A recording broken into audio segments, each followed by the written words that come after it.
Good morning, everyone. It is 9:30 p.m. on Monday, January 24th, and I just woke up. Today looks like we're gonna be playing some, what was that? WMD Domination. Yeah, and it looks like I'm gonna be using the Galil and whatever perk loadout that was. I don't know. I'm not really watching that. I am going to just kind of use that as a background. And today we are going to talk about something that seems to be pretty prevalent in the gaming world, and I guess it has been ever since COD 4 came out, and that was some sloppy aiming right there.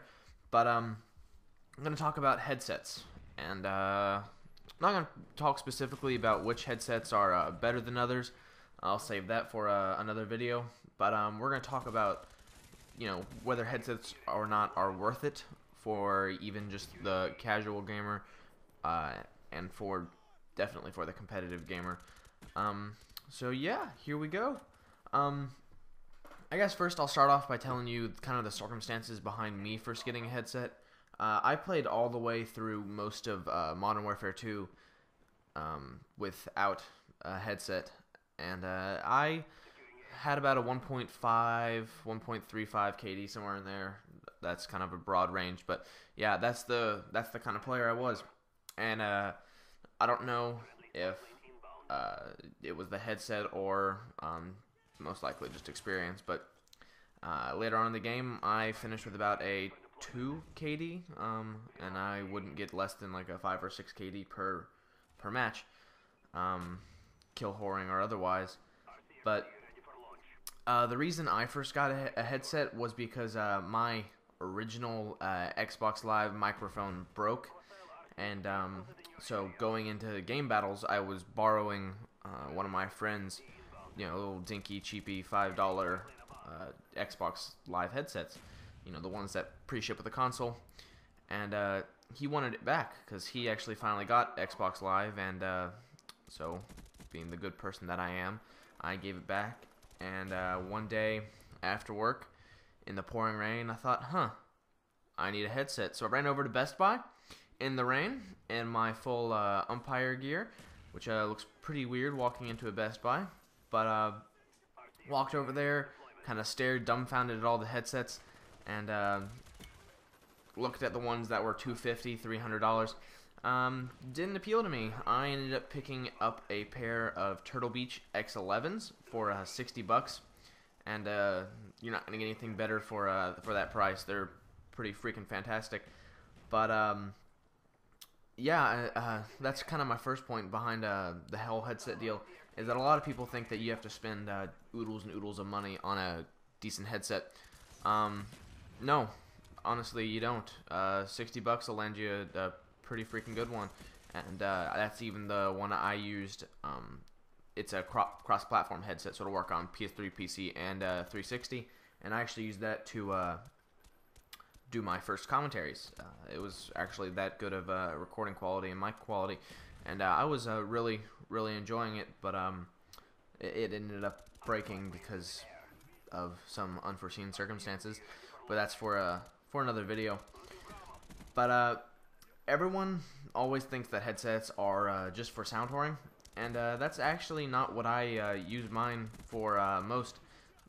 True, it's a good advantage of just having the headset, is you get that little extra sensory perception. Just another way to play the game. You add one more sense to it, you're going to get a little bit more out of it, rather than just using sight and your normal, whether it be surround sound or whatever, you're still not going to get the same quality as a headset with the directional pickup on the footsteps.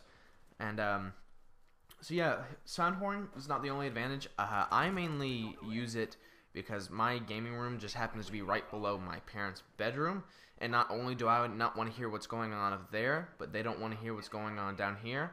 So it works out kind of good for both of us. So that's the main thing, is kind of privacy while gaming. No one else can kind of hear what's going on, unless you have it really freaking cranked up loud, and I've seen people do that before.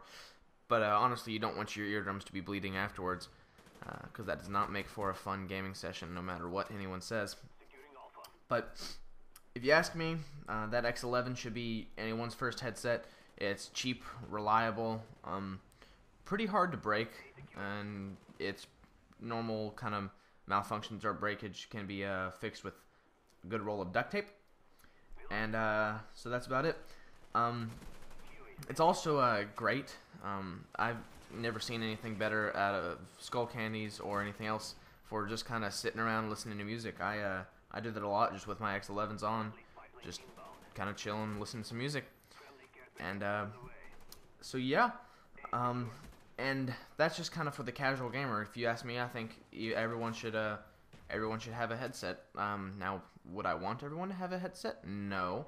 I like stomping some newbies who are just playing through their Vizio 2-inch bar speakers, and that's pretty fun. And half the time they don't hear you coming, and that's how I like it. Because they should never hear you coming.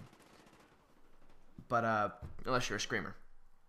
But if you're a more competitive gamer, which is kind of one of the reasons why I started to get into my headset a little bit more and why I needed it more, was because started up GB. GB's Game Battles, for those who are lackluster and don't know. But it's a necessity for Game Battles. Whether or not you're a good player on a PubStar, everyone runs Ninja, and just the slightest hint in Game Battles is such a great advantage, and that can mean the difference between a win and a loss on a team. It may sound kind of shallow to say that people who don't have headsets slow down your team, but often they do. Just because the other team, if they have headsets, they're hearing them long before they can even get rounds off, and they're losing a lot of gunfights if you're playing anyone halfway decent. So that little extra bit right there always helps. And here I am in the chopper gunner. And so yeah, I think that headsets are freaking awesome. And that's pretty much it. And now I'm going to try and think of something to fill up the last 2 minutes of gameplay, or I might just leave it. I think one of the craziest headsets out there right now, if you're actually looking for something to, be real pro with, be an MLG pro, is Turtle Beach just released their new PX25s, and those things come with a freaking mix amp that allows you to actually tune out or tune up footsteps, gunfire, voice volume, ambient volume. So if you want to be a real MLG pro, you can pick up something like that, or a good pair of Astros will do you the same thing.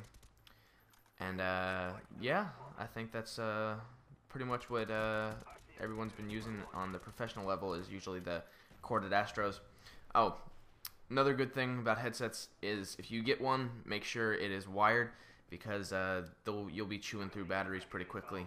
Even if you have rechargeable batteries, you're going to be replacing a set every week or so, which, if you like that, that's cool too. That's pretty chill. But I don't have that battery budget.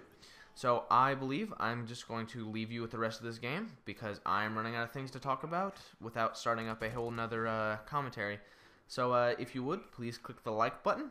My Hauppauge is currently broken, so I'm apologizing if this gameplay is not too fresh. It's a couple months old, actually. This is I guess about a month and a half old. And so yeah, Hauppauge is broken due to unforeseen circumstances. The same thing that actually killed my headset. But it looks like here we pull off a win, and I actually managed to talk the entire time, which I'm really surprised at that. But if you would, click the like button and leave a comment. And I hope you all have a wonderful morning here at 9:30 p.m. on a Monday night.